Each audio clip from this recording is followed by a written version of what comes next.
नमस्कार, अस्सलामु अलैकुम। स्वागत है, खैर मकदम है आपका लाइव हिंदुस्तान के वीडियो शो दीन दुनिया में। मैं हूं इमरान खान।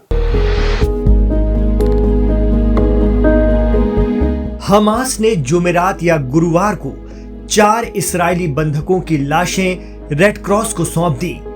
इनमें एक खातून, उनके 2 छोटे बच्चे और एक 83 साल बुजुर्ग की लाश शामिल है। लेकिन इस दौरान एक अहम बात देखने को मिली जिसकी सोशल मीडिया पर खासी चर्चा है।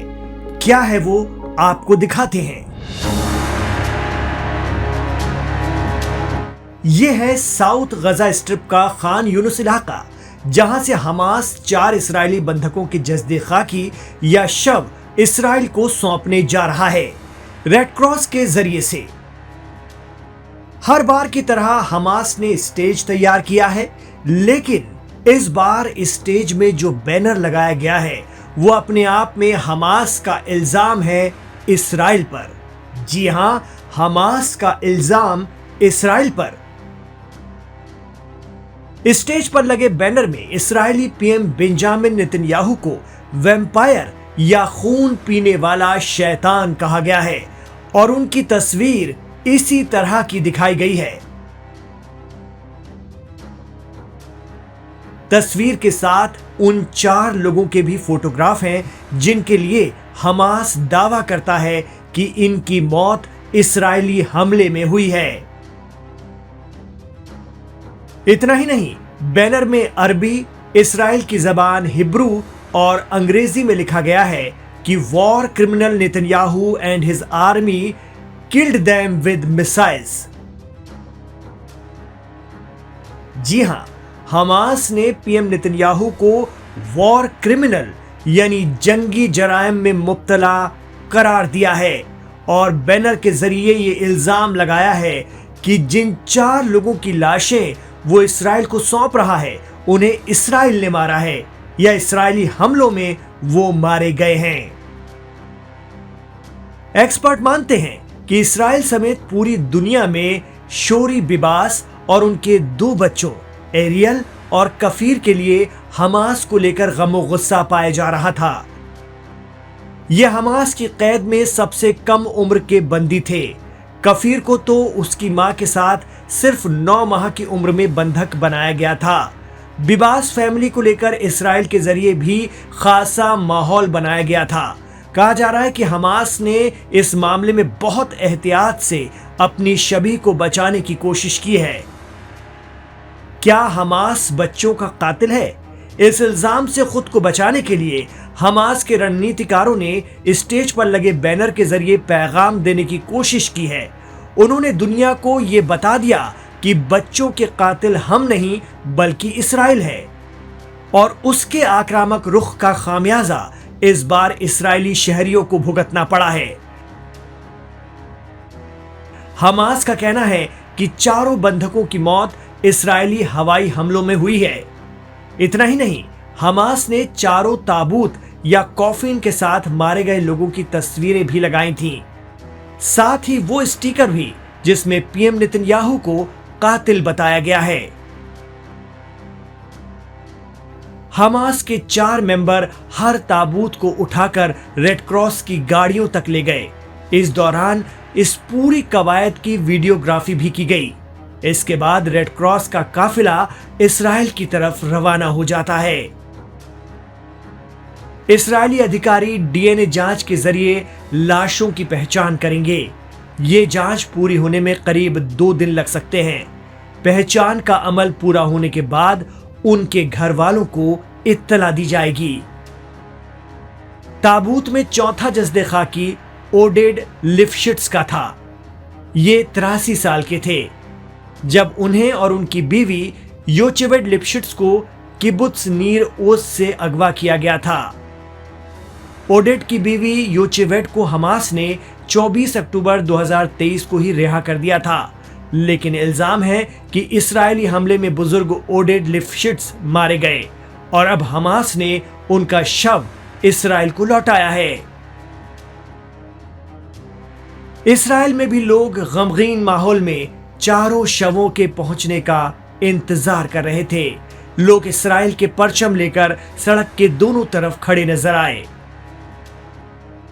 आपको बता दें कि गजा को पूरी तरह नेस्तो नाबूद कर देने के बावजूद इसराइल की फौज हवाई, जमीनी और एडवांस ड्रोन तकनीक के जरिए भी हमास की कैद में रह रहे बंधकों या उनकी लाशों तक नहीं पहुंच पाई थी।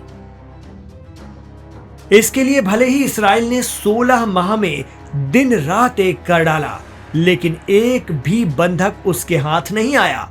बाद में इसराइल के जरिए ही सीज फायर की पेशकश के बाद हमास एक के बदले 30 फिलिस्तीनी कैदियों की शर्त पर बंधक छोड़ने के लिए राजी हुआ है। इतना ही नहीं, ईरानी मीडिया का दावा है कि इस्राएली बंधकों को छोड़ते वक्त हमास की सबसे एक्टिव यूनिट अल कस्साम ब्रिगेड के लड़ाके माइक्रोटेवोर X-95 हथियार थामे नजर आए। ईरानी मीडिया के मुताबिक ये हथियार सिर्फ इस्राएली स्पेशल फोर्सेस के पास होते हैं।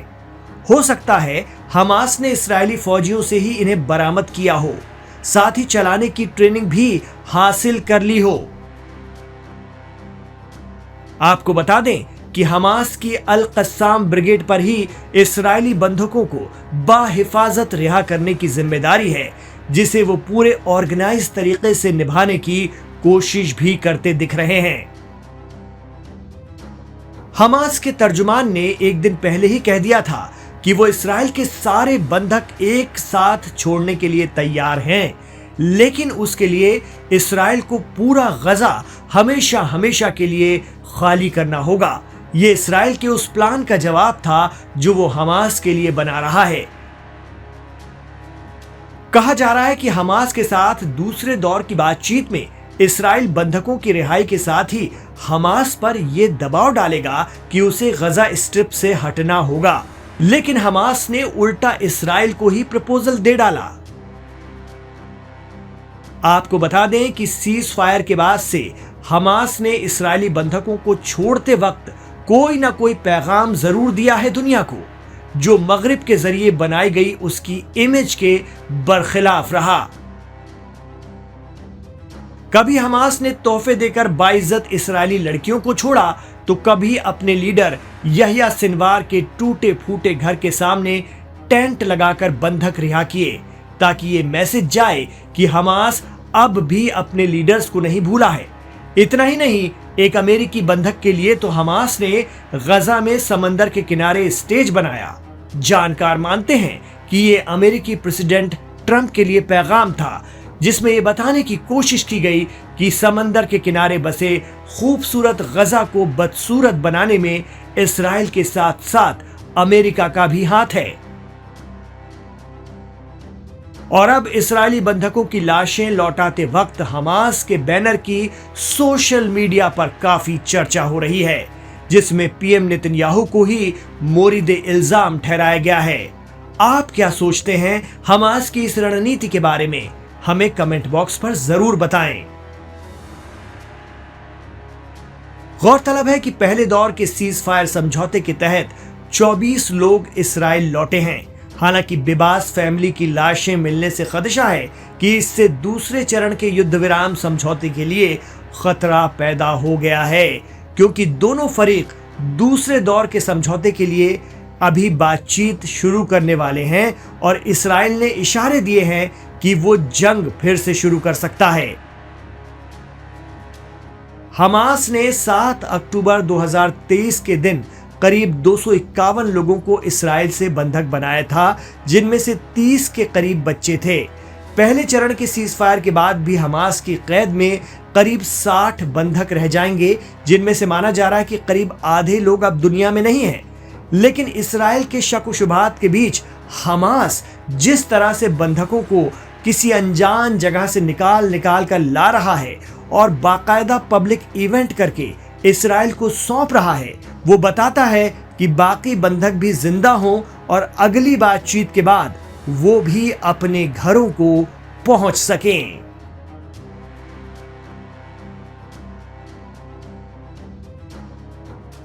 आप क्या सोचते हैं? हमें कमेंट बॉक्स पर जरूर बताइएगा।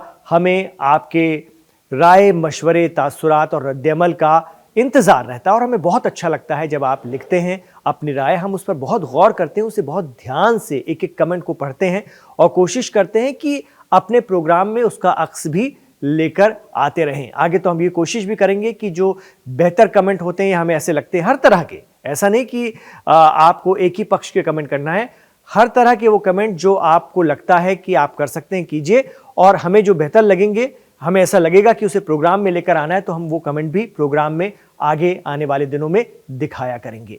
इमरान खान के साथ आखिर तक कनेक्ट रहने के लिए आपका बहुत शुक्रिया।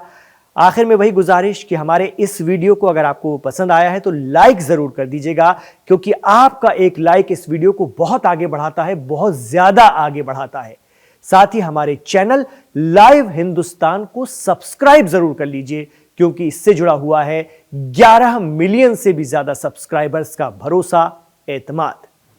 आखिर तक जुड़ने के लिए शुक्रिया। इमरान खान को इजाजत दीजिए, लेकिन अपनी दुआओं में हमें हमेशा याद रखिए।